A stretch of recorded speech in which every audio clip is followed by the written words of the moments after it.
তাহলে আল্লাহ সুবহানাহু ওয়া তাআলা আমাদেরকে একটা শরীয়ত মেনটেন করে চলতে বলেছেন। আমাদের একটা শরীয়তের রূপরেখা মাপকাঠি রয়েছে এবং আল্লাহ সুবহানাহু ওয়া তাআলা কোরআনে আমাদেরকে এটাও জানিয়েছেন, যেটা আপনি সূরা বাকারার 208 নম্বর আয়াতে পেয়ে যাবেন। আল্লাহ বলেছেন, ইয়া আইয়ুহাল্লাযীনা আমানু উদখুলু ফিস সিলমি কাফা, হে ঈমানদাররা তোমরা পরিপূর্ণভাবে ইসলামের মধ্যে প্রবেশ করো। ওয়ালা তাত্তাবিউ খুতুওয়াতিশ শায়তান, আর তোমরা শয়তানের পদাঙ্ক অনুকরণ করো না। ইন্নাহু লাকুম আদুউম মুবিন, কারণ সে তোমাদের প্রকাশ্য শত্রু। কোরআনের এই রকমের বহু আয়াত আছে যে আল্লাহ সুবহানাহু ওয়া তাআলা আমাদেরকে বলেছেন আমরা যেন তার দিন মেনে চলি, এবং আল্লাহ সুবহানাহু ওয়া তাআলা আরো কঠোরভাবে বলেছেন যারা প্রকৃত অর্থে মুমিন মুসলিম তাদের নিজের স্বেচ্ছাচারিতার কোনো এখতিয়ার ইসলামে রাখা হয়নি। যে বলবে আমি মুসলিম তাকে পরিপূর্ণ চেষ্টা করতে হবে শরীয়তের বিধানগুলো মেনে চলা, হালাল হারাম বেছে চলা, সত্য মিথ্যাকে ফারাক করে চলা। আল্লাহ সুবহানাহু ওয়া তাআলা বলেছেন, যেমন সূরা নূরে আপনি একটা আয়াত পেয়ে যাবেন, সম্ভবত 51 নম্বর আয়াত আল্লাহ বলেছেন, ইন্নামা কানা কাওলাল মুমিনিনা ইযা দুউ ইলাল্লাহি ওয়া রাসূলিহি লিয়াহকুমা বাইনাহুম আই ইয়াকুল সামি'না ওয়া আতা'না। আল্লাহ সুবহানাহু ওয়া তাআলা বলেছেন আখিরের আয়া, যে নিশ্চয় মুমিন তো তারা যাদের কথা, যাদের উপস্থাপনা এই যে যখনই তাকে আল্লাহ এবং তার রাসূলের পক্ষ থেকে কোনো দিক নির্দেশনা দেওয়া হবে, আসো তোমাকে এই বিধান দেওয়া হচ্ছে, তখন একজন মুমিন ব্যক্তি হলে সে বলবে আমি শুনলাম এবং মানলাম। এটা হইতে হবে মুমিনদের চরিত্র। এভাবে আল্লাহ সুবহানাহু ওয়া তাআলা কোরআনে অসংখ্য আয়াতে আমাদেরকে জানিয়েছেন যে যেই ব্যক্তি মুমিন হবে তার শোনা এবং মানা ছাড়া দ্বিতীয় কোনো পথ নাই। উপরন্তু সে নিজের ইচ্ছাকে আল্লাহর বিধানের সামনে পেশ করবে না, নিজের ইচ্ছাটাকে সে ছেড়ে দিবে। তার ইখতিয়ারই নাই নিজের ওপিনিয়নটাকে পেশ করা, স্বেচ্ছাচারিতাটাকে পেশ করা। যেমন সূরা আহজাবের একটা আয়াত আল্লাহ সুবহানাহু ওয়া তাআলা বলেছেন, ওমা কানা লিমুমিনিন ওয়ালা মুমিনাতিন ইযা কাদাল্লাহু ওয়া রাসূলুহু আমরান আই ইয়াকুনা লাহুমুল খিয়ারাতু মিন আমরিহিম। আল্লাহ বলেছেন কোন মুমিন পুরুষ এবং কোন মুমিন নারীর জন্য এটা আদৌ সম্ভব না যে যখন তাকে আল্লাহ এবং তার রাসূল কোনো বিধান জারি করবে আর সেখানে সে নিজের স্বেচ্ছাচারিতাটাকে বহাল রাখবে, এটা কোনো মুমিনের চরিত্র হইতে পারে না। তার মানে আমি আপনাকে যেটা বোঝাতে চাচ্ছি, কোরআন হাদিস আমাদেরকে যা বলে আমরা অধিকাংশ মানুষ তার খেলাফ চলি। নিজেদের যুক্তি, নিজেদের তর্ক, নিজেদের বিবেক প্রসূত জিনিসগুলো আমরা বহাল রাখতে চাই। আমি এই শিরোনামটুকু এতটুকু সময় আপনাকে এই জন্য বললাম, আমি এই জায়গায় মাহফিল নেয়ার আগে আমি কমিটির লোকদের সাথে একটা চূড়ান্ত করেছিলাম যে আমি কিন্তু রাতে বক্তব্য দেব না। আমাকে সর্বোচ্চ আপনি এশার পর বা আমাকে রিকোয়েস্ট করা হয়েছিল যে 9টা বাজে আপনাকে দেওয়া হবে। আমি কেন কথাটা বললাম, আমরা যারা ধর্মের প্রচারক, ধর্মের পরিচালক, তারা যদি খেয়ানত করি, তারা যদি মিথ্যা ছলচাতুরি করি, তাহলে জাতি আর কার কাছ থেকে কি শিখবে? এটা হচ্ছে আমার দৃষ্টিভঙ্গি। আর একটু আগে আমাদের ভাই বললেন যে আপনাদের সমাজের লোক নাকি এমন তারা 10টার পরে আসে। আমি আমার সামনে যতগুলো চেহারা আছে আর যারা এই যে এক এক করে উঠে যাচ্ছে আর কয়জন প্যান্ডেলে ঢুকবে, এটা আমি তাকে বলবো একটু কাউন্ট করতে। এখন বাজে 11টা না? উনি বলছে যে আপনাদের সমাজের লোক নাকি এমন যারা সব রাত্রে 10টার পরে আসে। এখন আপনারা কয়জন এখানে ঢুকবে আর কয়জন বেরোবে, এটা আমি জাস্ট ওনাদেরকে বলবো একটু কাউন্ট করতে। আর না হলে বাপদাদের ধর্ম ছেড়ে এখনো সময় আছে, মুসলিম হন, প্রকৃত অর্থে মুসলিম হন, ধর্ম যেটা বলে সেটা করেন। না হয় আপনাদের প্রত্যেকের এখানে সিগনেচার দিয়ে যাবেন এবং আল্লাহর নামে কসম করে যাবেন যে এখানে যদি রাতের 1টা পর্যন্ত বক্তব্য চলে তারপরে আমি মসজিদে ফজর নামাজে উপস্থিত থাকবো। এই গ্যারান্টি দিতে পারলে আজকে রাতের বক্তব্য 1টা পর্যন্ত চলবে ইনশাআল্লাহ। ইনশাআল্লাহ কয়জন বলছেন? প্রত্যেকে এখন সিগনেচার দিবেন, আল্লাহর নামে কসম করবেন এখন যে 1টা পর্যন্ত বক্তব্য চলবে আর আমরা প্রত্যেকে ফজরের নামাজের জামাতে উপস্থিত হব। আছে ক্ষমতা আপনাদের? আপনার মসজিদের ইমাম বলবে এটা, আর না হয় এই সমস্ত গোরামি ছাড়েন। ভদ্রতা হলো সর্বোচ্চ একজন মাগরিবের পরে কথা বলতে পারবে, তারপর না হয় একজন এশার পরে কথা বলবে। 1.5 ঘন্টা যদি কথা বলে, কত উপদেশ নেবেন আপনি 1.5 ঘন্টায়? ওটা কি একটা জাতির জন্য যথেষ্ট নয়? আপনাকে কে এটা, এই থিওরিটা দিল কে যে আপনাকে রাত পর্যন্ত, মানে যত রাত লম্বা করা যায়, এটা সমাজের ওয়াজের একটা ট্রেডিশন, কে দিল এটা? কার কাছ থেকে নিয়েছেন এটা? আমরা বলে বলে থ হয়ে যাচ্ছে। আপনারা হয়তো ভাববেন কিছু মানুষ আছে যারা প্রধান বক্তার জন্য অপেক্ষা করে, আর আপনাদেরকে কষ্ট দেওয়ার পেছনে মূল দায়ী হচ্ছে কমিটি। তারা প্রধান বক্তাকে আটকিয়ে রাখে যে সময় হয় নাই, এখন না পরে, আর আপনারাও যাবেন না, তারা জানে। কিন্তু মূল তো কালেকশন তো হয়ে গেছে। তো এই কালেকশনটা তো 9টা বাজে হয়ে যেত। যেই লোকগুলো দেয়ার তারা 9টা বাজে দেবে, যেই লোকগুলো দেয়ার তারা 10টায় দেবে, আর যারা না দেবে তারা সারা রাত্র দেবে না। তা আমাদের মূল কথা হলো, শোনেন, আল্লাহ এবং তার রাসূল পক্ষ থেকে যে শিক্ষাটা আপনাকে দেওয়া হবে এটা আপনাকে মানতে হবে। রাসূলুল্লাহ সাল্লাল্লাহু আলাইহি ওয়াসাল্লাম তিনি বসে আছেন, তাকে বলা হলো যে ইয়া রাসূলুল্লাহ, মুসলিম কোন মুসলিমের দ্বারা কি জেনা হয়ে যেতে পারে? বলতেছে হ্যাঁ, মুসলিমের দ্বারা জেনা হয়ে যেতে পারে। বলছে কোন মুসলিম কি নেশা খেয়ে ফেলতে পারে, নেশাখোর হয়ে যেতে পারে? তো বলছেন মুসলিমের দ্বারা নেশাও খেয়ে ফেলাটা হয়ে যেতে পারে, এই পাপগুলো মানুষের হয়ে যেতে পারে। তো বলতেছে যে মুসলিম মিথ্যা বলতে পারে? রাসূল সাল্লাল্লাহু আলাইহি ওয়াসাল্লাম হেলান দেওয়া অবস্থায় ছিলেন, তিনি সোজা হয়ে বসে গেছেন এবং বলছেন লা ওয়াল্লাহ, তিনি আল্লাহর কসম করে বলতেছেন মুসলিম কোনদিন মিথ্যা বলতে পারে না। মানে এটা মুসলিমের নেচারের সাথে যায় না। কারণ মদ খেলে মুনাফিক বলা হয় নাই, জেনা করলে মুনাফিক বলা হয় নাই, কিন্তু মুনাফিকের একটা গুণ হলো কথা বললে মিথ্যা বলে। এটা মুনাফিকদের চরিত্র। মুনাফিক হচ্ছে ওয়াদা করলে ওয়াদার খেলাফ করে, এটা মুনাফিকের চরিত্র। আমানত দিলে আমানতের খেয়ানত করে, এটা মুনাফিকের চরিত্র। এটা কি শুধু হাদিসের পৃষ্ঠায় থাকবে, নাকি আপনার চরিত্রের মধ্যে নিয়ে আসবেন, নাকি এটা বাস্তবায়ন করতে হবে, নাকি এটাকে ভয় করে আপনি মিথ্যাচারিতাটাকে ছাড়বেন? কি করা উচিত? আপনি যদি মুসলিম হন কি করা উচিত বলেন তো? তারপর আপনি মিথ্যা বলবেন? তার মানে আপনাকে আল্লাহ এবং তার রাসূলের পক্ষ থেকে জানিয়ে দেওয়া হয়েছে মুসলিম কোনদিন মিথ্যা বলতে পারে না, এটা আপনাকে জানিয়ে দেওয়া হয়েছে। তার মানে আপনি মিথ্যা এখন বলেন, আপনাকে এখন কিচ্ছু করা হবে না, ধরা হবে না। আপনি দুনিয়াতে লাঞ্ছিত হবেন, আর পরকালে তো শাস্তিটা তো আছেই, যেহেতু রাসূল বলেছেন যে মুসলিম কখনো মিথ্যা বলতে পারে না। এই 3টা গুণ হচ্ছে মুনাফিকদের চরিত্রের। এই জন্য আপনি নিজে নিষ্ঠার সাথে কাজ করেন, তাহলে এই দাওয়াতে, এই প্রচার প্রসারে, আপনার বক্তব্যে তখন এটা উপকার হবে। আজকে আমরা যখন আপনাদেরকে বলি যে বছরকে বছর ওয়াজ মাহফিল চলতি আছে, কিন্তু আপনি বলতে পারবেন আমাদের সমাজের মধ্যে অবক্ষয় কি রোধ হচ্ছে নাকি আরো ওই আগের মতো বাড়তেছে? মানুষ আপন জায়গায় মিথ্যা বলা ছাড়ছে না, চুরি বাটপারি ছাড়তেছে না, হত্যার পর্যন্ত পৌঁছে যাচ্ছে। তাহলে এই সমস্ত পরিবেশের মধ্যে আমরা কি আপনাকে উপদেশ দিব যেটা আজকে এখান থেকে আপনি নিয়ে যাবেন? মানে যাই বলা হবে তাই হবে, মানে ফাও, মানে ট্রেডিশন, মানে একটা ওয়াজ মাহফিল হয়েছে, কথা বলার দরকার, বক্তা বলেছে আমরা শুনেছি। এই চরিত্রটা থেকে আমাদেরকে উঠে আসতে হবে। রাসূলুল্লাহ সাল্লাল্লাহু আলাইহি ওয়াসাল্লামের সাহাবা একরামদের চরিত্র কি ছিল? নেশা তারা খেত, হঠাৎ করে নেশা হারাম করা হলো।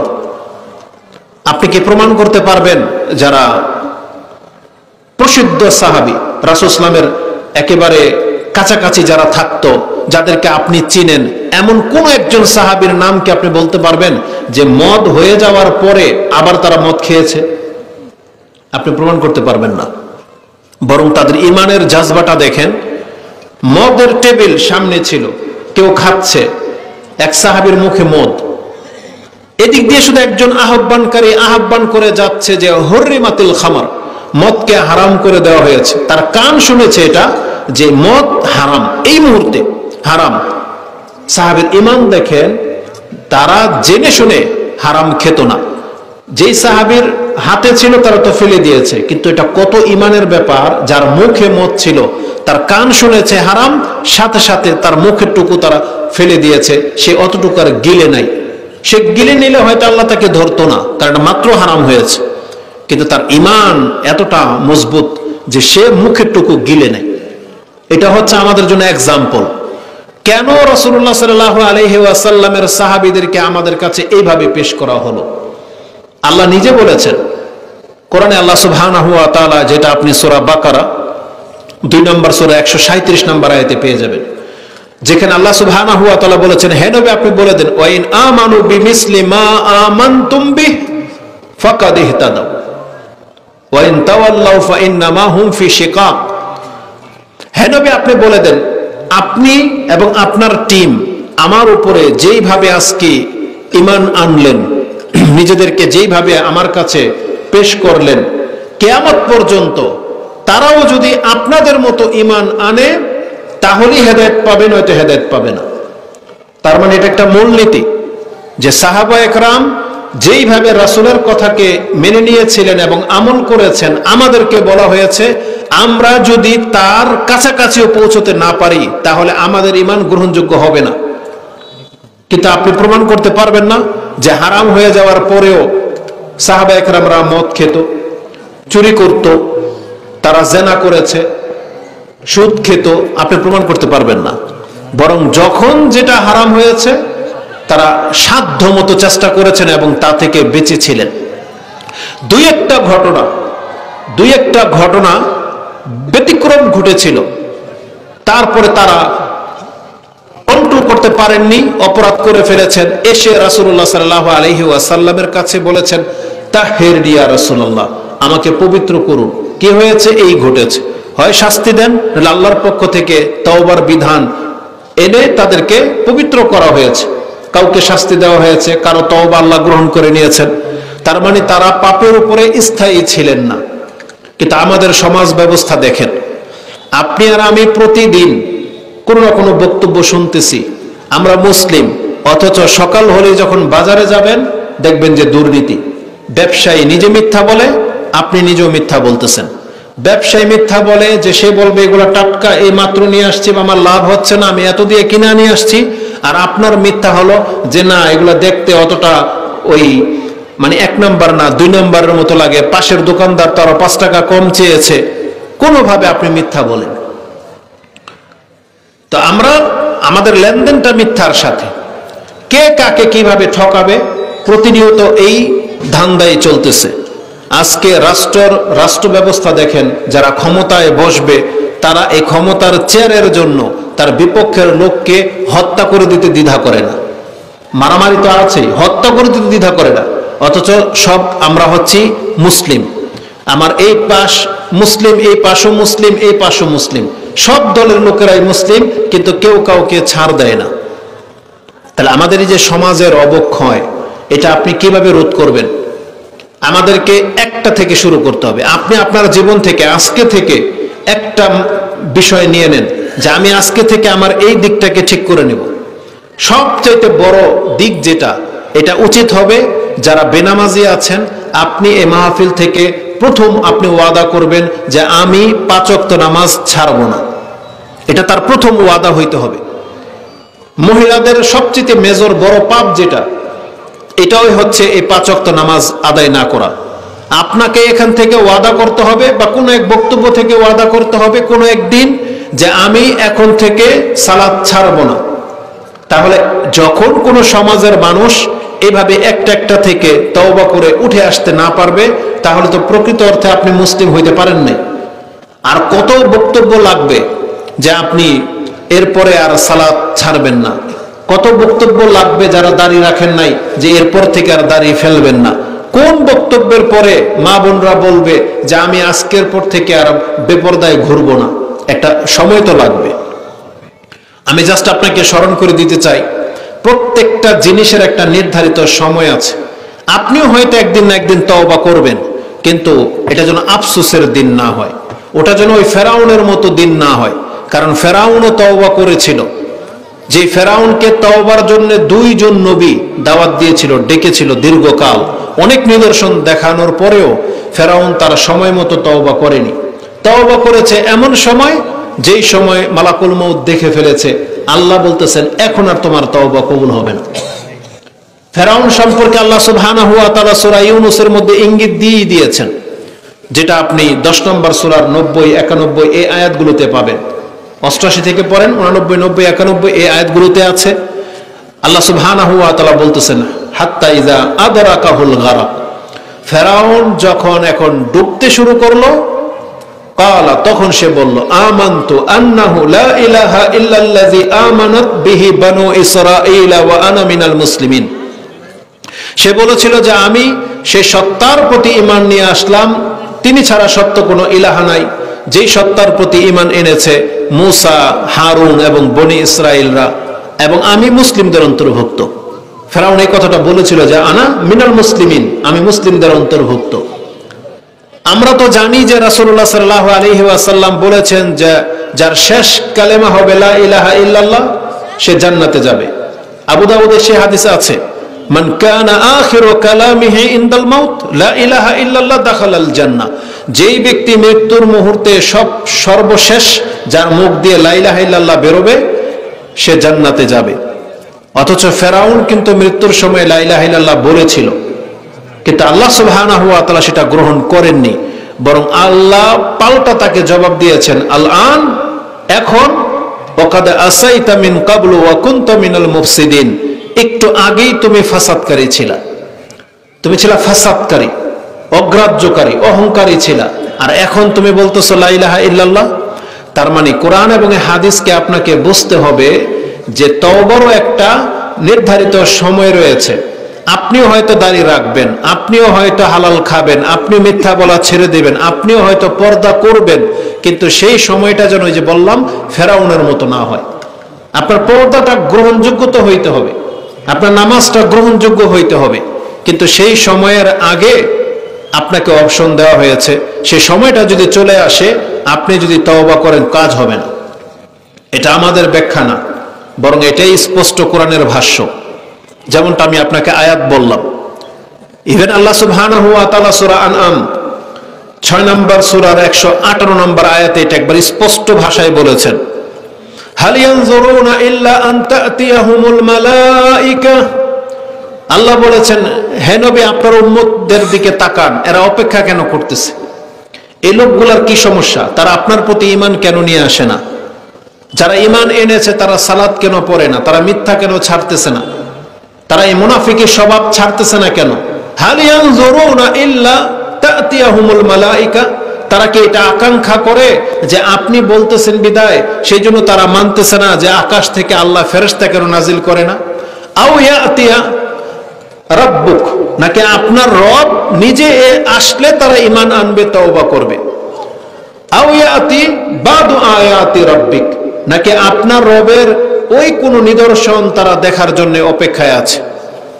আল্লাহ সুবহানাহু ওয়া তাআলা বলেছেন আকাশ থেকে ফেরেশতা নামতেও তারা দেখবে না, আর আপনার রবও সেখানে আসবে না। তবে ইয়াউমা ইয়াতি বাদু আয়াতি রাব্বিক, তবে আপনার রবের নিদর্শন তাদের কাছে অবশ্যই আসবে। যেই দিন আসবে সেই দিন অবস্থাটা কি হবে? লা ইয়ানফাউ নাফসান ঈমানুহা লাম তাকুন আমানাত মিন ক্বাবল আও কাসাবাত ফি ঈমানিহা খায়রা কুল ইনতাযিরু ইন্না মুনতাযিরুন। আল্লাহ সুবহানাহু ওয়া তাআলা বলেছেন হে নবী আপনি বলে দেন যেই দিন তারা মালাকুল মউতকে দেখে নেবে, যারা ঈমান আনেনি তারা ঈমান আনবে, আর যারা ঈমান নিয়ে বসে আছে, ঈমানদার দাবি করে, সালাত পড়ে না, পর্দা করে না, মিথ্যা ছাড়ে না, হারাম ছাড়ে না, সেই দিন সেই ব্যক্তি তওবা করতে চাইবে, কিন্তু আল্লাহ সুবহানাহু ওয়া তাআলা বলেছেন লা ইয়ানফাউ নাফসান, সেই দিন কোনো ব্যক্তির সেটার কোনো কাজে আসবে না। এজন্য আমাদের বরাবরের দাবি, প্রত্যেকটা জুমার খুতবায় আমরা আমাদের মুসলিম ভাইদেরকে শুধু এটাকে আপনাকে সজাগ করিয়ে দিতে চাচ্ছি, দেখেন ঈমান হলো আমলের নাম। ঈমান শুধু মুখের কথা দিয়ে যথেষ্ট হবে না, ঈমান আপনাকে আমল দিয়ে প্রমাণ করতে হবে। ইমাম হাসান আল বসরি রাহিমাহুল্লাহ তিনি বাক্যটাকে এইভাবে বলতেন, লা ইয়াসিহুল কাউলু ইল্লা বিআমালিন ওয়ালা ইয়াসিহুল কাউলুন ওয়া আমালুন ইল্লা বিনিয়াহ ওয়ালা ইয়াসিহুল কাউলুন ওয়া আমালুন ওয়া নিয়াতুন ইল্লা বিসুন্নাহ। যে কোনো ব্যক্তি ভিতরে অন্তরে ঈমান রাখে, সে যে আমি আল্লাহর প্রতি বিশ্বাসী, বলছে এটা যথেষ্ট হবে না যতক্ষণ পর্যন্ত সেটা সে মুখে স্বীকৃতি না দেবে যে আমি মুসলিম, আমি সাক্ষ্য দিচ্ছি যে আল্লাহ ছাড়া সত্য কোনো ইলাহ নাই, মুহাম্মদ হচ্ছে আল্লাহর রাসূল। যে ব্যক্তিটা সাক্ষী না দেবে তার ভিতরে কি আছে এটা তার নাজাতের জন্য যথেষ্ট হবে না। তার মানে তাকে প্রথম মুখে স্বীকার করতে হবে। আজকে আমাদের কিছু নেতাদের চরিত্র দেখা যায়, এই যে আল্লাহ সুবহানাহু ওয়া তাআলা যে বলেছেন ফালা ইয়ালামান্নাল্লাহুল্লাযীনা আমানু ওয়া লা ইয়ালামান্নাল মুনাফিকিন, যে আমি কে মুমিন আর কে মুনাফিক এটা দুনিয়াতে প্রমাণ করে দেব। আল্লাহ সুবহানাহু ওয়া তাআলা মাঝে মাঝে কিছু মুনাফিকদেরকে এইভাবে আল্লাহ প্রমাণ করে দেন। আমাদের কিছু মুসলিম নেতা আছে যারা মুসলমান ঘরের সন্তান, কিন্তু ভোটাভুটিকে কেন্দ্র করে এই কুরসিকে দখল করার জন্য তারা এমন ভাষা ব্যবহার করে, এক নেতা তো ওদিন বলেই দিয়েছে, বলতেছে যে আমি মুসলিমও না আমি হিন্দুও না। বুঝেন, আপনাকে ঘরের সন্তান মানে মুসলিমদের ঘরের সন্তান, সে নেতা, একটা দলের নেতা, সে বলতেছে আমি মুসলিমও না আমি হিন্দুও না। বুঝেন, তাহলে আল্লাহ সুবহানাহু ওয়া তাআলা আমাদেরকে মাঝে মাঝে প্রমাণ যে করে দিবে বলেছেন যে কে মুনাফিক আর কে মুমিন, এটা আল্লাহ সুবহানাহু ওয়া তাআলা তার আমল দিয়ে প্রমাণ করে দিবে। এখন এই নেতার মতো আমাদের অন্তরে কি আছে এটা যদি আল্লাহ প্রকাশ করে দেয়, আমি আর আপনি কিন্তু লজ্জিত হয়ে যাব। আজকে আমরা মুসলিম হওয়ার পরেও 24 ঘন্টা যে কর্মে লিপ্ত আছি, এটা যদি এখন ফেরেশতা এক এক করে পৃথিবীবাসীর কাছে তুলে ধরে, আমরা প্রত্যেকে লজ্জা পেয়ে যাব। কারণ আপনি জেনে নেন একটা ছোট্ট উদাহরণ, রাসূলুল্লাহ সাল্লাল্লাহু আলাইহি ওয়াসাল্লামের সময়কালে মুনাফিকরা পর্যন্ত নামাজ পড়তো, সালাত পড়তো, অথচ মুনাফিক। রাসূল কিভাবে চিনলেন নামাজ পড়ে তারপরে মুনাফিক? রাসূল সাল্লাল্লাহু আলাইহি সাল্লাম বলেছেন মুনাফিকদের স্বভাব হলো তারা অল্প সময় নামাজে দাঁড়ায়, যেমন জুমার খুতবা শেষ, নামাজের এক রাকাত শেষ, শেষ রাকাতে এসে ধরবে, এটা মুনাফিকের চরিত্র। ফজরের নামাজের সময় উপস্থিত হবে না, এশার সময় আসবে না, ওই পেছন দিক থেকে অন্ধকারে কেউ চিনতে পারে না, তখন পেছন দিক থেকে হুট করে সরে যাবে, এটা মুনাফিকদের চরিত্র। বলা হয়েছে যে মুনাফিকরা জামাতে উপস্থিত হয় না, বা অল্প একবার শেষে আসে, তাড়াতাড়ি বের হয়ে যায়। এবং আল্লাহ বলেছেন ওয়ালা ইয়াযকুরুনাল্লাহা ইল্লা কালিলা, তারা আল্লাহকে স্মরণই করে না, মূলত অল্প অল্প স্মরণ করে তারা। তাহলে এগুলো যদি মুনাফিকের চরিত্র হয়, যে নামাজ পড়তো রাসূল এদের চরিত্র দেখে বলতেছে এর মতো মুনাফিক, আর আমাদের সমাজের পাক্কা মুমিনরা নামাজই পড়ে না। বুঝেন, আপনি বলতেছেন আপনি নাকি পাক্কা মুমিন, অথচ আপনি নামাজ পড়েন না, অথচ রাসূলুল্লাহ সাল্লাল্লাহু আলাইহি সাল্লামের যুগের মুনাফিকরা পর্যন্ত নামাজ পড়তো। তো এইভাবে এই যে প্রত্যেকটা ব্যক্তি, প্রত্যেকটা সমাজের অঞ্চলের মানুষ, আপনি কি চিন্তা করে বসে আছেন সেটা আপনি ভালো জানেন, আল্লাহ ভালো জানেন। একটা কথা জেনে নেন, আমলবিহীন আপনার ঈমান প্রমাণ হবে না। কারণ আল্লাহ সুবহানাহু ওয়া তাআলা বলেছেন আপনাকে আমাকে আমল করতে। জান্নাতের যতগুলো মর্যাদার কথা রয়েছে, যাদেরকে জান্নাত দেওয়া হবে তাদেরকে বলা হবে বিমা কুনতুম তা'মালুন, এটার জন্যই তোমরা কর্ম করেছিলে। কর্মবিহীন কোনো ব্যক্তিকে নাজাত দেওয়া হবে না। আবার যারা জাহান্নামে যাবে তাদেরকেও বলা হয়েছে ফাযুকু আযাবান নার আল্লাযী কুনতুম তা'মালুন, তোমরা এই জাহান্নামের শাস্তি ভোগ করো, কারণ এর জন্য তোমরা কর্ম করেছিলে। তার মানে দুই দলকে বলা হবে এটা তোমাদের কর্মের ফল। রাসূলুল্লাহ সাল্লাল্লাহু আলাইহি ওয়াসাল্লাম তিনি একদিন বলেছিলেন মা মিনকুম মিন আহাদিন, তোমাদের মধ্যে এমন কোনো ব্যক্তি নাই যে আল্লাহ তাকে জান্নাতি না জাহান্নামী লিখে রেখেছেন, মানে এটা ফাইনাল হয়ে আছে। শোনার পরে সাহাবা একরামরা বলতেছে ফালিমা না'মালু ইয়া রাসূলুল্লাহ, যদি জান্নাত আর জাহান্নাম নির্ধারণ হয়ে গিয়েই থাকে তাহলে আমরা কর্ম কেন করব? আমরা নামাজ না পড়লো জান্নাতি, চুরি করলো জান্নাতি, কেন? কারণ যদি লেখা হয়ে থাকে আমার কপালে যে আমি জান্নাতি, তাহলে তা আমি চুরি করলো জান্নাতি, নামাজ না পড়লো জান্নাতি, মানে যেটা আমি জান্নাতি লেখা।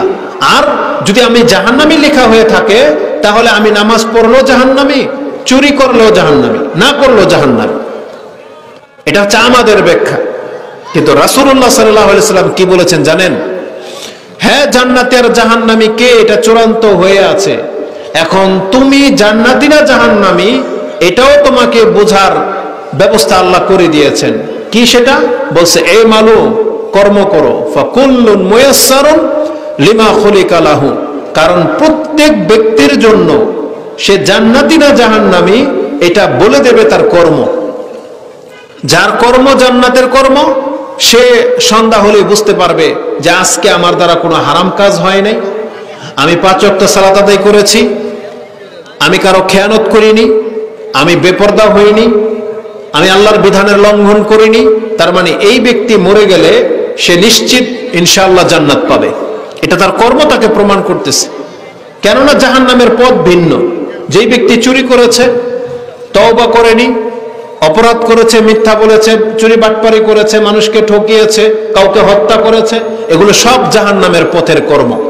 সেই ব্যক্তি কখনই বলতে পারবে না এই অবস্থায় মরে গেলে যে সে জান্নাত পাবে, কারণ তার কর্ম তাকে জাহান্নামের ইঙ্গিত বহন করে। এই জন্য আপনি জান্নাতি না জাহান্নামী এটা আপনার কর্ম দিয়ে আপনাকে প্রমাণ করতে হবে। আর আপনি এটাকে ওই যে আমাদের ভাষায় বলে কি গোরামি করা, ঠেলামি, যেটা যে আল্লাহ যদি আমাকে জান্নাত দেয় তাহলে ঠেকায় কে, এটা হলো আপনার একটা প্রতারণা, নিজের সাথে নিজের প্রতারণা। কারণ আল্লাহ সুবহানাহু ওয়া তাআলা আপনাকে কি বলেছেন, আমি একটা আয়াত আপনার কাছে পেশ করি, যেহেতু আজকে লম্বা করব না বক্তব্য, 11:30 এখানে বেজে যাচ্ছে। কোরআনে আল্লাহ সুবহানাহু ওয়া তাআলা একটা মূলনীতি পেশ করেছেন। পৃথিবীর মানুষ তোমরা শুনে রাখো, আমরা সবাই হচ্ছে আল্লাহর গোলাম, আল্লাহ হচ্ছেন বিচারক। আল্লাহ বিচার করবেন, কারো চেহারা দেখে করবেন না, কারো সম্পদ দেখে করবেন না, কারো ন্যাশনালিটি দেখে করবেন না, কোন দলীয় করণের উপরে ভিত্তি করে আল্লাহ বিচার করবে না। আল্লাহ বিচার করবে মানুষের কর্মের উপরে ভিত্তি করে, ঈমান এবং আমল। যেমন স্পষ্ট মুসলিমের একটা হাদিস আপনারা জানেন যে রাসূলুল্লাহ সাল্লাল্লাহু আলাইহি ওয়াসাল্লাম বলেছেন, ইন্নাল্লাহা লা ইয়ানজুরু ইলা আজসাদিকুম ওয়া আমওয়ালিকুম।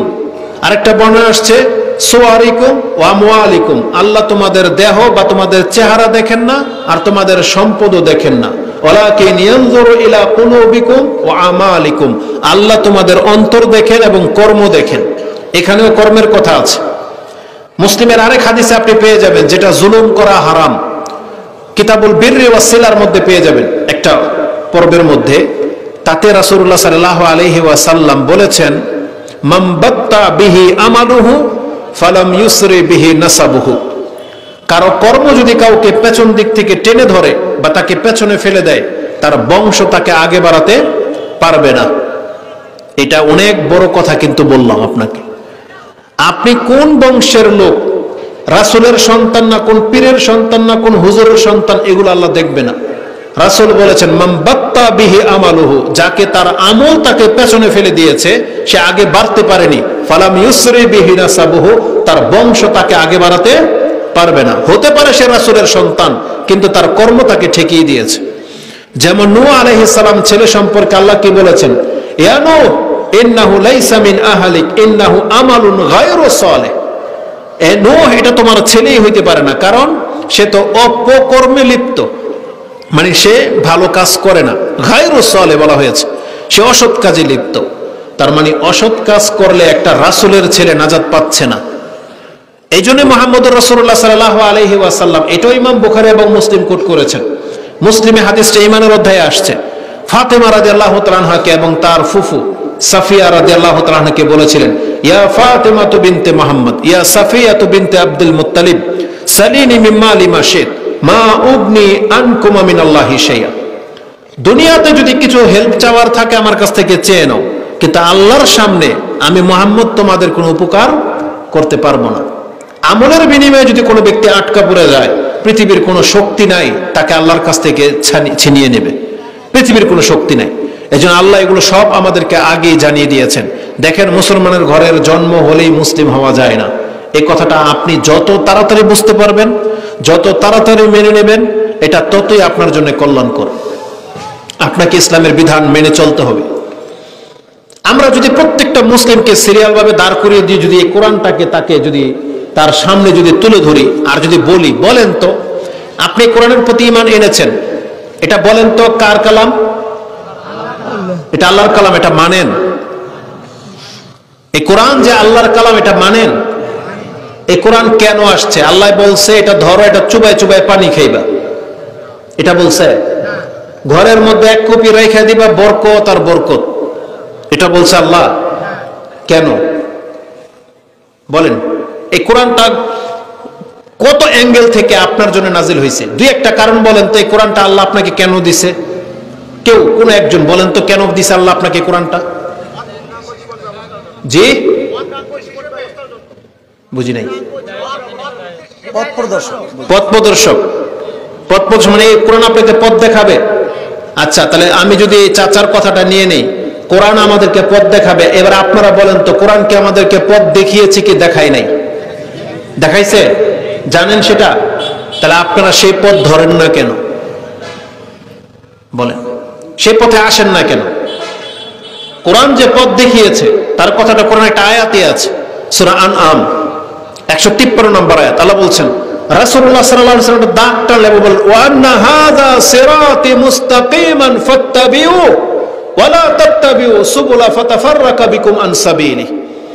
এটাই আমার পথ, এ পথে আসো, আর আশেপাশের যে পথগুলো সেদিকে যেও না। ফাতাফাররাকা বিকুম আন সাবিলি, যদি তোমরা সেই পথে যাও তাহলে তোমাদেরকে শয়তান ছিনিয়ে নেবে আমার পথ থেকে। তাহলে আপনিও জানেন যে কোরআন আমাদেরকে পথ প্রদর্শক। আর হাদিসে কি আছে জানেন? রাসূলুল্লাহ সাল্লাল্লাহু আলাইহি ওয়াসাল্লাম, এটা দারমি এবং বাজ্জারে রয়েছে, রাসূলুল্লাহ সাল্লাল্লাহু আলাইহি ওয়াসাল্লাম একদিন সাহাবায়ে কেরামদের সামনে এসে বলতেছেন, ইয়া আইয়ুহান নাস আতাশহাদুনা আল্লা ইলাহা ইল্লাল্লাহ ওয়া আন্নী রাসূলুল্লাহ, যে তোমরা কি সাক্ষ্য দাও না যে আল্লাহ ছাড়া সত্য কোনো ইলাহা নাই আর মুহাম্মদ আল্লাহর রাসূল? বলছে নাম, আমরা সাক্ষী দেই। বলছে কিসের ভিত্তিতে? মানে কিসের ভিত্তিতে? একটা জন আমরা এখন বলি আপনি জান্নাতি, কিসের ভিত্তিতে? যদি একজন মুসলিমকে জিজ্ঞেস করেন যে তুমি জান্নাতি মনে করতেছো নিজেকে, কিসের ভিত্তিতে? তুমি তো নামাজও পড়ো না, তোমার চেহারা হিন্দুর মতো, তোমার মুখে সিগারেটের গন্ধ যেমন হিন্দুর মুখে থেকে গন্ধ আসে, তোমার প্যান্ট হিন্দুর মতো, খ্রিস্টানের মতো, তোমার বিয়ে শাদী করেছো হিন্দুদের মতো ঢোল টক্কর বাজি, তোমার ওয়াইফও ওদের মতো টি শার্ট পরে রাস্তাঘাটের মধ্যে বেহায়ার মতো চলে, মোটরসাইকেল নিয়ে তুমি একটু নিয়ে ঘুরো, তোমার মুখ দিয়ে বিসমিল্লাহ সুবহানাল্লাহ আলহামদুলিল্লাহ কিছুই বেরোয় না, সালাম দিয়ে কথা বলো না, ডান হাতে খাও না, বাম হাতে তোমার সিগারেট। তাহলে আপনি বলেন তো দেখি, এই ব্যক্তিকে আপনি দাঁড় করে যদি জিজ্ঞেস করেন তুমি যে জান্নাতি, কিসের ভিত্তিতে? তোমাকে মসজিদে নামাজ পড়তেও দেখি না, ওই হিন্দু ছেলেটা মন্দিরেও যায় না, ওর মতো ড্রেস তোমারও, তুমি মসজিদেও যাও না, শুধু তোমার নাম আব্দুল্লাহ আর ওর নাম রামনারায়ণ, এটাই শুধু পার্থক্য? এটাই পার্থক্য? এটা কি জান্নাত যাওয়ার উপায়?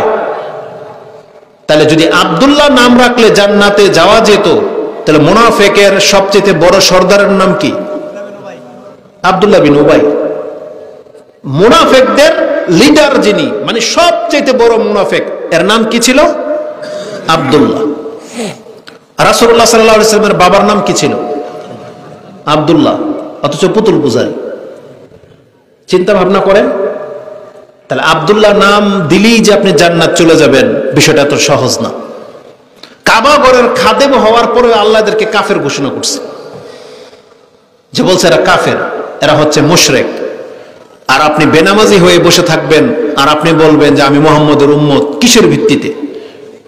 তা রাসূলুল্লাহ সাল্লাল্লাহু আলাইহি সাল্লাম বলেছেন, তোমরা যে সাক্ষী দিচ্ছ যে আল্লাহ ছাড়া সত্য কোনো ইলাহা নাই আর আমি মুহাম্মদ আল্লাহর রাসূল, কিসের ভিত্তিতে?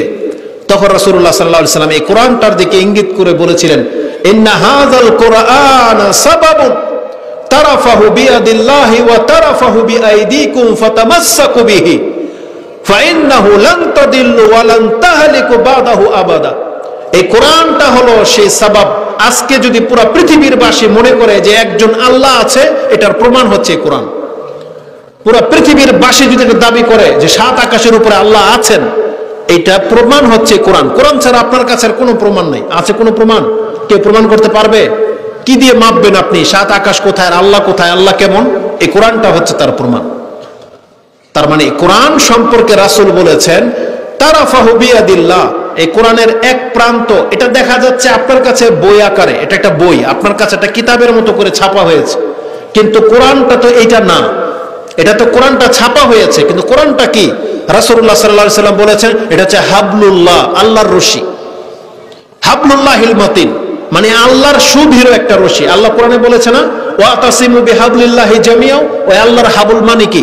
আল্লাহ যে বলছে তোমরা আল্লাহর রশিটাকে শক্ত করে ধরো, কি এটা? কোনটা বলেন?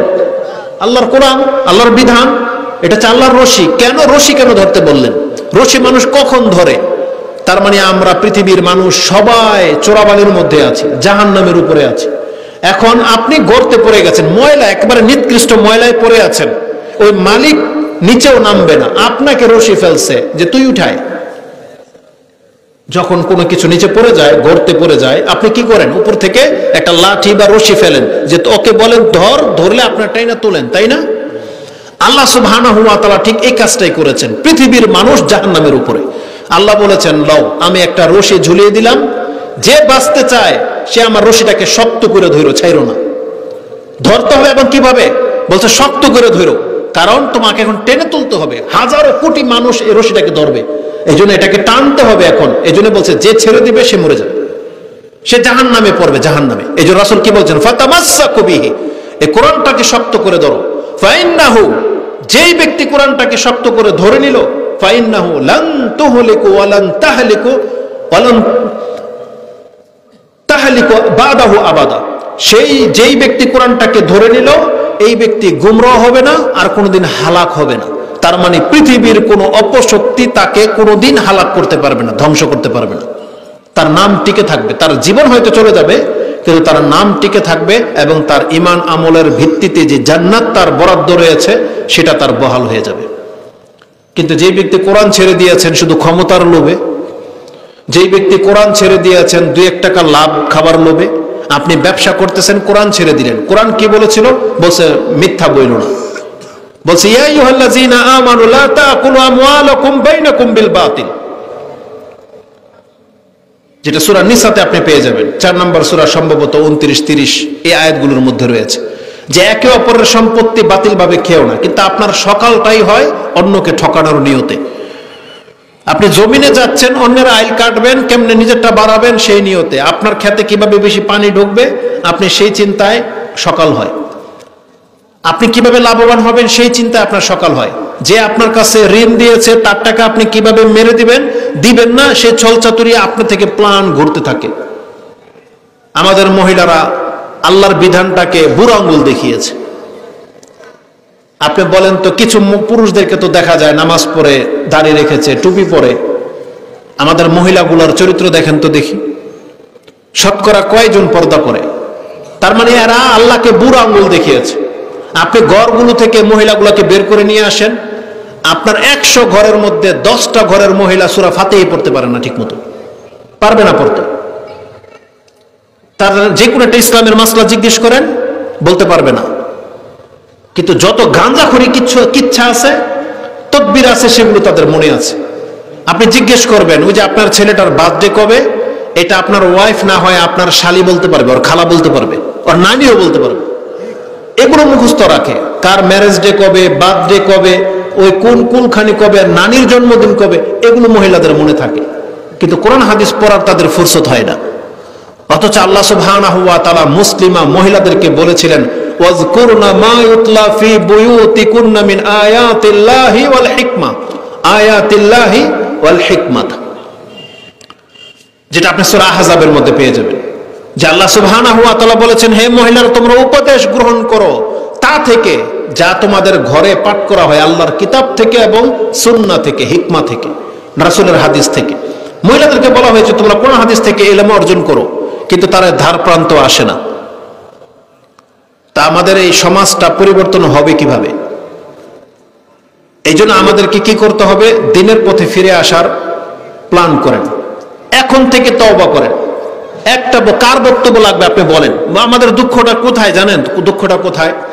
আমি মনে করি না যে কোনো একটা বিষয় আমাকে দেওয়া হোক, আমাদের হুজুর যারা আছে হয়তো তাদের ভাষা ভালো হবে, আরো হয়তো গুছিয়ে কথা বলতে পারবে, কিন্তু সে যে আয়াত বলবে আমার ওইটাই আয়াত, সে যেই হাদিস বলবে আমার ওইটাই হাদিস। মানে আপনি সুদ থেকে হারাম বাঁচতে হবে, যে আয়াত বলবে, ওই যে সূরা আলে ইমরানে রয়েছে, তারপরে সূরা বাকারাতে রয়েছে যে সুদ খেও না যদি মুমিন হও, ওই আয়াত আমি আপনাকে বলবো। এখন পার্থক্য হলো, পৃথিবীর সমস্ত আলেম যদি সুদকে হারাম বলতে চায়, আয়াত একটাই, ওইটাই কিন্তু আপনি কেন মানেন না? যে কোনো হুজুরি বলতেছে, আপনি মানতেছেন না, উদ্দেশ্যটা কি?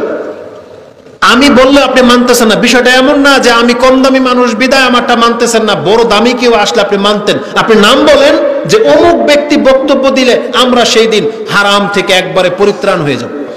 আপনারা কমিটির লোককে বলেন, প্রস্তাব পেশ করেন যে এখানে ওই ব্যক্তিকে নিয়ে এসে বক্তব্য দেওয়ার, এরপর থেকে কালকে থেকে আমরা সব দাড়িওয়ালা হয়ে যাব, আমরা মহিলারা সব পর্দা করে নেব, আমরা সবাই 5 ওয়াক্ত নামাজি হয়ে যাব। প্রস্তাব পেশ করে দেখেন, দেখি তারা পারে কিনা। আমরাও চেষ্টা করি তাকে নিয়ে আসতে। শুধরান, আমরা তো চাই মানুষ শুধরাক, কিন্তু সেই ব্যক্তি কি বলবে আপনাকে ওটা আমিও বলতে পারি। আমার মুখ থেকে ওটা বেরোবে, আমাদের ইমাম সাহেবের মুখ থেকেও সেটা বেরোবে, ভাইয়ের মুখ থেকে সেটাই বেরোবে। কিন্তু উপদেশ যারা দিচ্ছে তাদের কথা তো একরকম, কিন্তু আপনারা উপদেশ নিচ্ছেন না। এটা হচ্ছে সবচেয়ে বড় সমস্যা।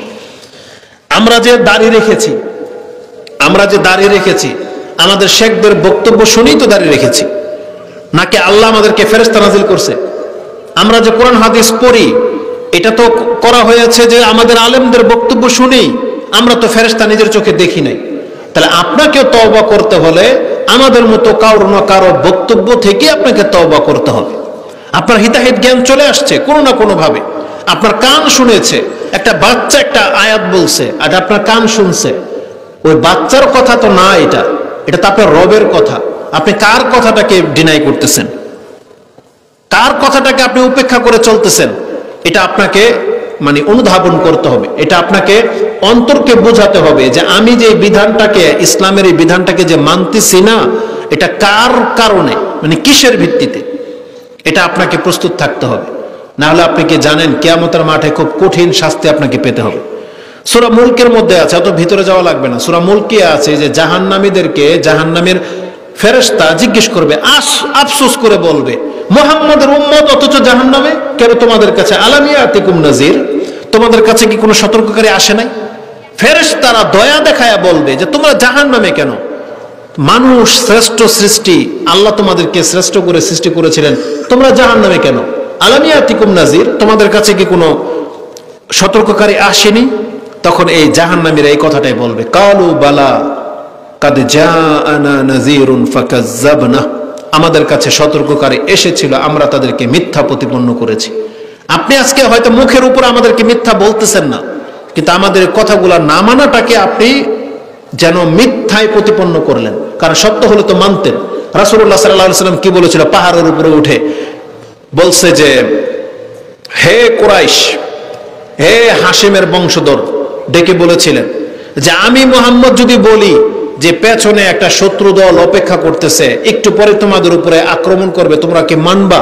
বলতেছে অবশ্যই মানবো, কারণ জীবনে আপনাকে মিথ্যা বলতে শুনি নাই।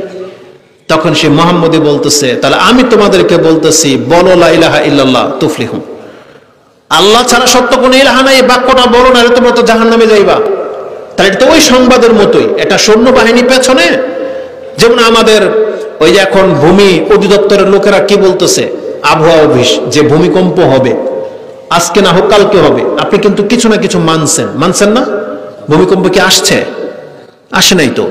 বলছে 5 দিনের মধ্যে হইতে পারে। আগে ঢাকা কয়েকজনের বাড়ি গাড়ি ছেড়ে দিছেন। তাহলে একটা আবহাওয়ার খবরকে আপনি এতটা বিশ্বাস করলেন, যাদের কথা সত্য হইতেও পারে, নাও হইতে পারে, তাই না? এটা জাস্ট একটা অভিজ্ঞতার ব্যাপার। তারা লক্ষণটা দেখতে পাচ্ছে এমন কিছু যে হ্যাঁ ভূমিকম্প হইতে পারে, তাতে আমাদের অবস্থা এমন। কেউ ঘরবাড়ি ছেড়ে দিছে। আর যেখানে যিনি হচ্ছেন সাদিকুল মাসদুক, যিনি হচ্ছেন সবচেয়ে বেশি সত্যবাদী, যার কাছে আল্লাহর ওহী আসে, সে মুহাম্মদ সাল্লাল্লাহু আলাইহি সাল্লাম বলতেছেন বেনামাজি কাফের। আপনি এটা মানতেছেন না। যারা জাহিলিয়াতের মহিলাদের মতো চলাফেরা করে তারা জান্নাতের গ্রান পর্যন্ত পাবে না, এটা বলেছে রাসূলুল্লাহ সাল্লাল্লাহু আলাইহি সাল্লাম। কিন্তু আপনার টনক নড়ে নাই। আপনি একটা খবরওয়ালার মিথ্যা খবরও আপনি মেনে নিচ্ছেন, অথচ মুহাম্মদুর রাসূলুল্লাহ সাল্লাল্লাহু আলাইহি সাল্লামের খবরকে, কোরআনের আয়াত আপনি বলতেছেন এটা আল্লাহর কালাম, অথচ আপনি মানতেছেন না। তাহলে বলেন তো দেখি আমরা কোথায় ধোঁকা খেয়ে গেছি? আমরা চরমভাবে ধোঁকা খেয়ে গেছি। এই জন্য আসুন আমরা এখান থেকে প্রতিশ্রুতি গ্রহণ করি। আপনি আপনার অন্তরকে বলেন কবে শুধরাবি, অন্তরকে জিজ্ঞেস করেন যে কবে শুধরাবি তুই। উপায় তো নাই, সময় থাকতে তওবা করেন, কারণ সময় থাকতে যদি তওবা করেন সেই ব্যক্তি হচ্ছে সম্মানিত। আল্লাহ কি বলেছে যেই ব্যক্তি তওবা করে নেবে তার অতীতের সমস্ত পাপ মাফ, আর কি চান? কিন্তু আপনি সেই সুযোগটাকে নষ্ট করে দিতে চাচ্ছেন। সর্বশেষ আয়াত যেটা আমি আপনাকে বলবো, কোরআনে আল্লাহ সুবহানাহু ওয়া তাআলা বলেছেন, যেটা আপনি সূরা জুমার 39 নম্বর সূরার 7 নম্বর আয়াতে আছে, ইন তাকফুরু ফা ইন্নাল্লাহা গানিয়ুন আনকুম। তুমি যদি অকৃতজ্ঞ হও, তুমি জেনে নাও আল্লাহ তোমাদের কাছ থেকে অমুখাপেক্ষী। তার মানে পৃথিবীর কোনো ব্যক্তি যদি আল্লাহকে সেজদা না করে, আল্লাহ বলছে আমার কিছু যায় আসে না, মানে এতে আমি লাভবান হয়ে যাব না। মুসলিমের একটা হাদিসে রয়েছে, যেটা 64-66 মানে 6466 নম্বরে আল্লাহ সুবহানাহু ওয়া তাআলা বলেছেন, ইয়া ইবাদি ইন্না আউওয়ালাকুম ওয়া আখিরাকুম ওয়া ইনসাকুম ওয়া জিন্নাকুম। হে আমার বান্দারা, তোমরা শোনো, তোমাদের প্রথম মানুষ এবং কিয়ামতের পূর্বে যার জন্ম হবে, শেষ মানুষ, সবাই মিলে, আর যত জিন আছে, তোমরা সবাই মিলে যদি আমার প্রশংসা করতে শুরু করো, তাহলে আমার রাজত্বে আমার সম্মান যা তার একটুও বাড়বে না। আর তোমরা সবাই মিলে যদি আমার সাথে মুখ ফিরিয়ে নাও, তাহলে আমার সম্মান যা তা একটু কমবে না। তার মানে আমরা আল্লাহর ইবাদত করে মূলত এটা আমাদের ফায়দার জন্য, আমাদের লাভের জন্য। এজন্য আল্লাহ বলছেন, ইন তাকফুরু ফা ইন্নাল্লাহা গানিয়ুন আনকুম। আল্লাহ তোমাদের কাছ থেকে অমুখাপেক্ষী। তারপরের বাক্যটা এটা সবার জন্য, আজকে সবাই শুনে রাখেন, আপনি কিভাবে নাজাত পাবেন। আল্লাহ সুবহানাহু ওয়া তাআলা বলেছেন, ওয়ালা ইয়ারদা লিইবাদিহিল কুফর। আল্লাহ কোনোদিন বান্দার নাফরমানিতে কোনোদিন ওই ব্যক্তির উপরে সন্তুষ্ট হন না। তার মানে এটা প্রত্যেক নামাজের জন্য, প্রত্যেক বেনামাজের জন্য এই আয়াত। তার মানে যারা নামাজ পড়েন, আল্লাহ আপনাকে জানিয়ে দিয়েছেন যে তুমি ভালো করতেছো, কারণ তোমার আল্লাহর রহমতের তুমি আশা করতে পারো, কারণ তুমি ইবাদত করতেছো। আর যেই ব্যক্তি ইবাদত করতেছে না, আল্লাহ তাকে বলতেছেন, ইন্নাল্লাহা লা ইয়ারদা লিইবাদিহিল কুফর। আল্লাহ কিন্তু কোনো বান্দার নাফরমানিতে কিন্তু সন্তুষ্ট হন না। তার মানে আল্লাহকে সন্তুষ্ট করতে হলে আল্লাহকে মেনে নেওয়ার মাধ্যমে সন্তুষ্ট করতে হবে। আপনি ইসলামের বিরুদ্ধে, কোরআনের বিরুদ্ধে, আল্লাহর বিধানের বিরুদ্ধে যা ইচ্ছা তাই মাইকে বলে দিতে পারেন, কিন্তু ভাববেন না যে এটাতে আল্লাহ সন্তুষ্ট হবে। আপনি এমন একজনকে রাগিয়ে দিলেন, যার রাগের কারণে আপনার অস্তিত্ব পর্যন্ত ধ্বংস হয়ে যাবে। দুনিয়াও শেষ, পরকালও শেষ। কিছু কিছু কথা আছে যে হুজুররা শুধু রেগে যায়, মানে হুজুরদের গায়ে লাগে। কিন্তু কিছু কথা আছে যে আপনি আপনার স্রষ্টাকে, আল্লাহকে নারাজ করে দিলেন। আপনাকে বুঝতে হবে। আমাদেরকে 10টা গালি দেন না কেন, যা খুশি তা করেন না হুজুরদের সাথে, হুজুররা কিছু বলবে না। এইভাবে পৃথিবী থেকে আমরা চলে যাব। বিচার হবে কিয়ামতের মাঠে। যে থাপ্পড় দিবেন, ওই থাপ্পড়ের জবাব আল্লাহ আপনাকে দিবে। খেয়ানত করবেন, বদনাম ছড়াবেন, হুজুরদের বদনাম আল্লাহ আপনাকে করবে কিয়ামতের মাঠে। কিন্তু তারপর একটা নাজাতের চান্স আছে। কিন্তু যখন আপনি আল্লাহর বিরুদ্ধে দাঁড়ান, আপনাকে বাঁচাবে কে? এই বাউল ফাউলদের পক্ষ নিয়ে আপনি নিজেকে ধ্বংসের দিকে কেন ঠেলে দিচ্ছেন? হ্যাঁ, একটা বাউল, ওকে তো আপনার তো জজবা থাকা দরকার। আমি ডিফেন্সের লোকদের তার চুপ করি, এরা মুসলমানের ঘরের সন্তান, এই নেতাগুলা মুসলমানের ঘরের সন্তান। আরে কত কুলাঙ্গার হলে এমন হতে পারে যে আল্লাহ তাকে সম্মানিত করলো, নেতা বানালো, যেখানে সে আল্লাহর পক্ষ নেবে সেক্ষেত্রে সে উল্টা আল্লাহর বিপক্ষে চলে যায়। এই জন্য আমাদের সাধারণদেরকে শিখতে হবে যে আল্লাহ যে আমাদেরকে ক্ষমতা দেয় নাই, কেন আপনাকে আমাকে পয়সা দেয় নাই, কেন এত ক্ষমতা দেয় নাই, তার মানে এটা আপনার আমার জন্য কল্যাণকর। আমি আর আপনি যদি এরকম ক্ষমতার টাকা পাইতাম, হয়তো এই সমস্ত মালাউনদের মতো, এই সমস্ত গাদ্দারদের মতো আমরা হয়তো আল্লাহর সাথে নাফরমানি করে ফেলতাম। এই জন্য যখনই কোনো নেতাকে দেখবেন ইসলাম বিরুদ্ধে কোনো কথা বলতে, সাথে সাথে আপনি যদি ভালো নেতা হয়ে থাকেন, আপনি আল্লাহর কাছে আশ্রয় চাইবেন। আল্লাহ, আমি এমন নেতা হইতে চাই না। আল্লাহ, তুমি আমাকে যা দিছো আলহামদুলিল্লাহ, আমাকে তুমি আরো বড় বানাও চান, কিন্তু আল্লাহ আমাকে নাফরমানে বানায়ও না। কারণ অনেক নেতা আছে যে তারা ভুল বুঝতে পারে যেটা ভুল, এটা ভুল, কিন্তু নিরুপায় হয়ে, কারণ যদি নেতাগিরি ছেড়ে দেয় তাকে পিটিয়ে মেরে ফেলবে, এই জন্য সে ক্ষমতা ধরে রাখতে চায়। কিন্তু তাদেরকেও আমরা বলবো, আপনি আল্লাহর বিপক্ষে দাঁড়ায়েন না। আল্লাহর বিপক্ষে আজ পর্যন্ত দাঁড়িয়ে পৃথিবীর কোন শক্তি কিন্তু টিকে নাই। এটা প্রত্যেকটা মুসলিমকে মাথায় রাখতে হবে। আল্লাহ সুবহানাহু ওয়া তাআলা বলেছেন, ওয়ালা ইয়ারদা লিইবাদিহিল কুফর ওয়া ইন তাশকুরু ইয়ারদাহু লাকুম। আল্লাহ সুবহানাহু ওয়া তাআলা বলেছেন, তুমি যদি এখন শুকরিয়া আদায় করো, তাহলে তুমি আল্লাহকে সন্তুষ্ট করতে পারবা। দেখেন, আপনি অনেক পাপী, তারপর আল্লাহ আপনাকে অপশন দিচ্ছে যে তুমি যদি এখন শুকরিয়া আদায় করো, মানে কি, তুমি যদি বলো আল্লাহ আমার ভুল হয়েছে, মাফ করে দেন, আল্লাহকে তুমি সন্তুষ্ট করে দিতে পারবা। এটা হচ্ছেন আল্লাহ। কিন্তু তারপরেও পৃথিবীর মানুষ কেন আল্লাহ সুবহানাহু ওয়া তাআলা থেকে মুখ ফিরিয়ে নিচ্ছে? এই আয়াতটা যুবকদের জন্য বেশি জরুরি।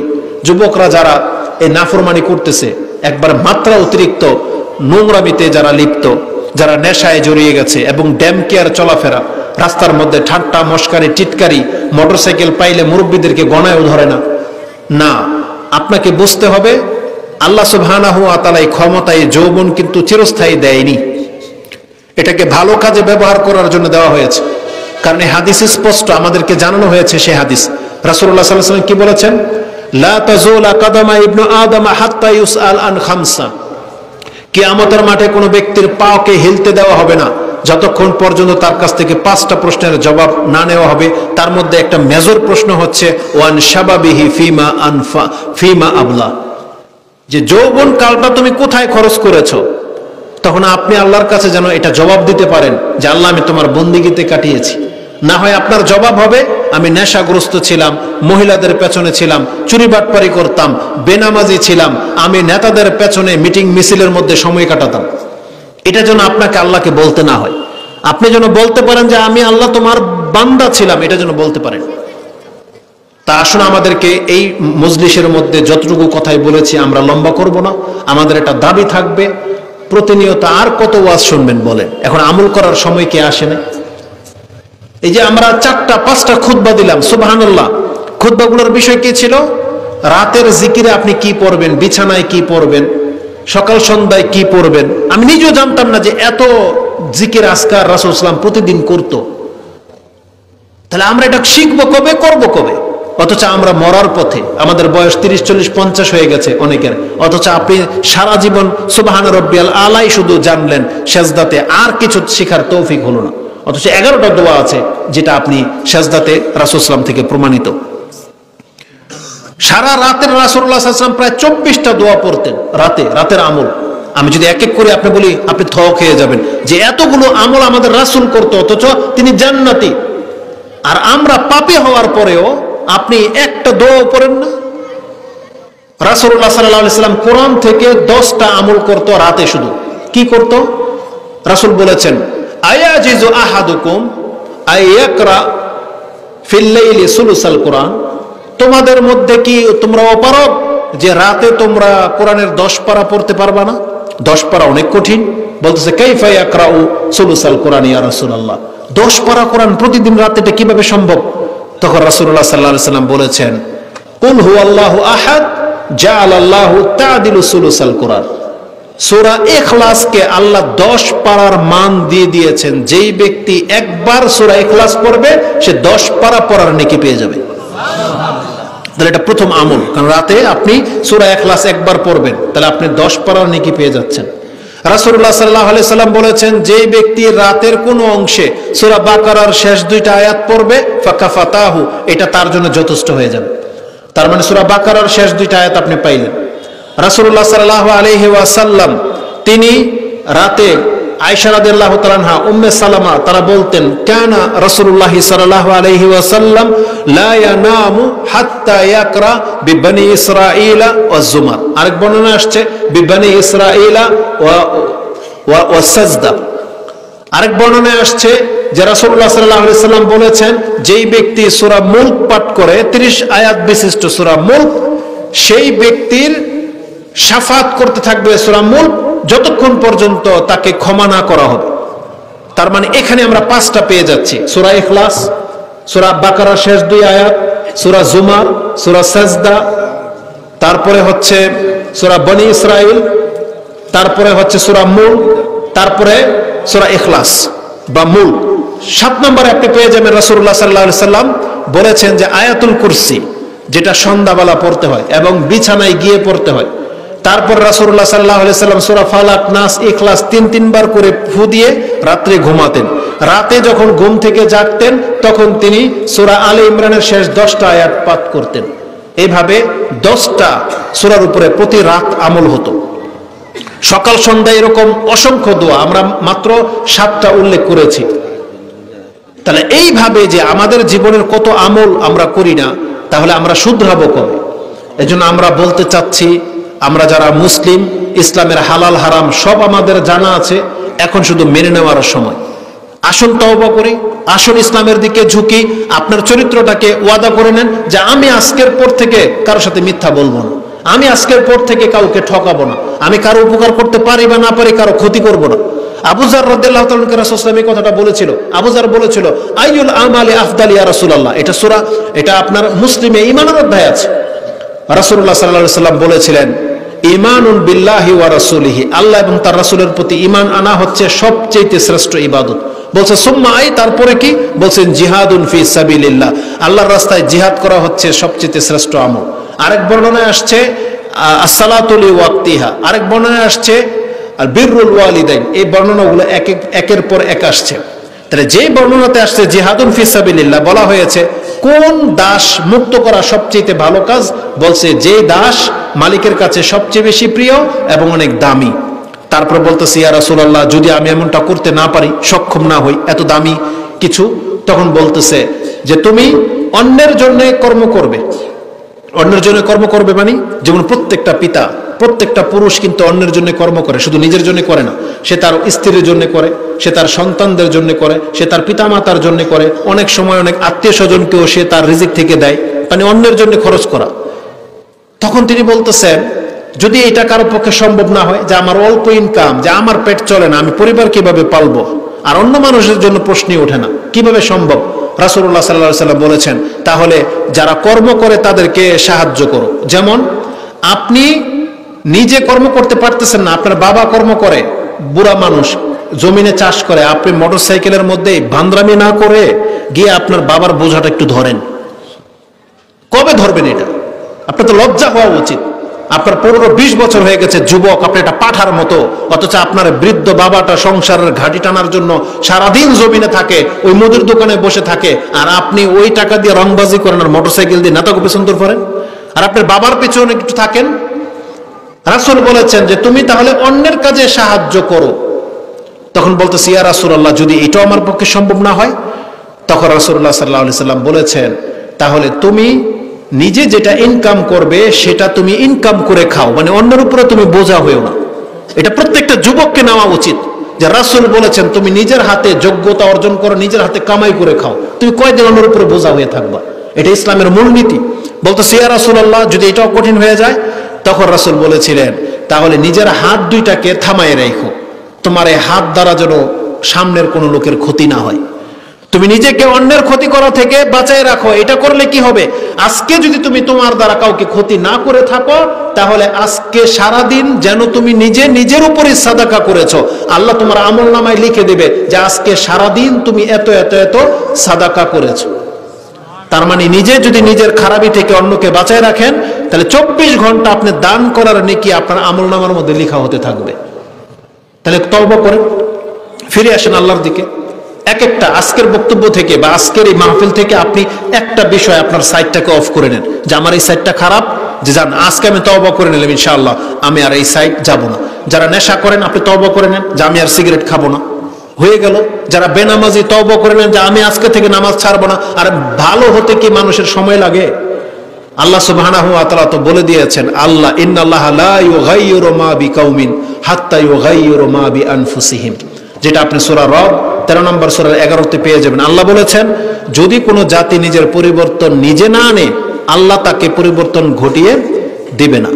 অতএব আমি আল্লাহ সুবহানাহু ওয়া তাআলার কাছে আমি আমার নিজের জন্য এবং আপনাদের জন্য আল্লাহর কাছে ক্ষমা চাচ্ছি এবং তৌফিক কামনা করতেছি। আল্লাহ তুমি আমাদেরকে ক্ষমা করো, আল্লাহ তুমি আমাদেরকে তৌফিক দান করো।